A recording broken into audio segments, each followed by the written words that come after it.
Dans le silence de la vallée de cendres, Noura n'était pas seule.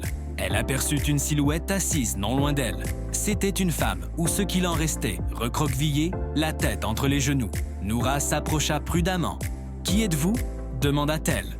La femme leva la tête. Son visage était blême, ses yeux vides. « Je suis Ombrelle » dit-elle d'une voix qui ressemblait au bruissement de feuilles mortes, ou plutôt l'ombre de ce que j'étais. « Comment êtes-vous arrivé ici » demanda Noura, même si elle connaissait déjà la réponse.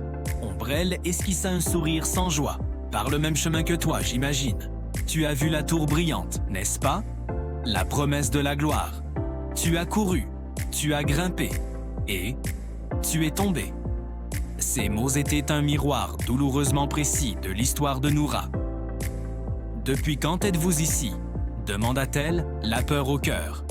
Ombrelle haussa les épaules. « J'ai perdu le compte du temps. Le temps ici ne passe pas, il s'accumule, comme les cendres. » Ombrelle lui raconta qu'elle aussi avait ignoré le lac et le sentier, séduite par la solution rapide de la tour. Depuis, elle était piégée dans cette vallée du regret. « Il n'y a pas d'issue » dit-elle avec une froide finalité. « J'ai essayé au début, mais la vallée est infinie.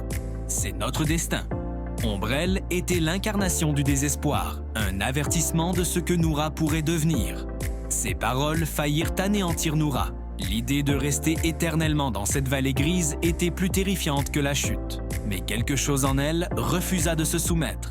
Elle se souvint de sa mère, de la rose réduite en cendres. Non, ce ne pouvait être la fin. Elle se leva, secouant les cendres de sa robe. « Je ne deviendrai pas une ombre », répondit Noura avec une nouvelle détermination. Et elle commença sa quête. Elle marcha sans destination, cherchant n'importe quoi qui pourrait briser la monotonie. Une couleur, un son autre que le chuchotement des cendres. Le temps passa. L'épuisement et la soif la menaçaient. Au moment où elle allait s'effondrer, elle entendit un son, le murmure de l'eau. D'abord, elle crut à une hallucination, mais le son persista. Elle le suivit jusqu'à un gros rocher noir. Et là, elle vit un miracle.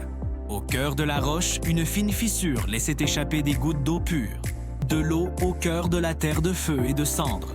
Elle s'agenouilla et but. L'eau était fraîche, pure, et avait un goût de terre, de roche et d'espoir. À peine eut-elle touché ses lèvres qu'un sentiment de paix l'envahit. Ce n'était pas seulement de l'eau pour le corps, mais un baume pour l'âme.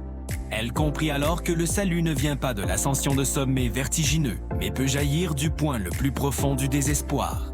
La vie peut exister dans les lieux les plus morts, et l'espoir n'est pas une tour brillante, mais une goutte d'eau silencieuse.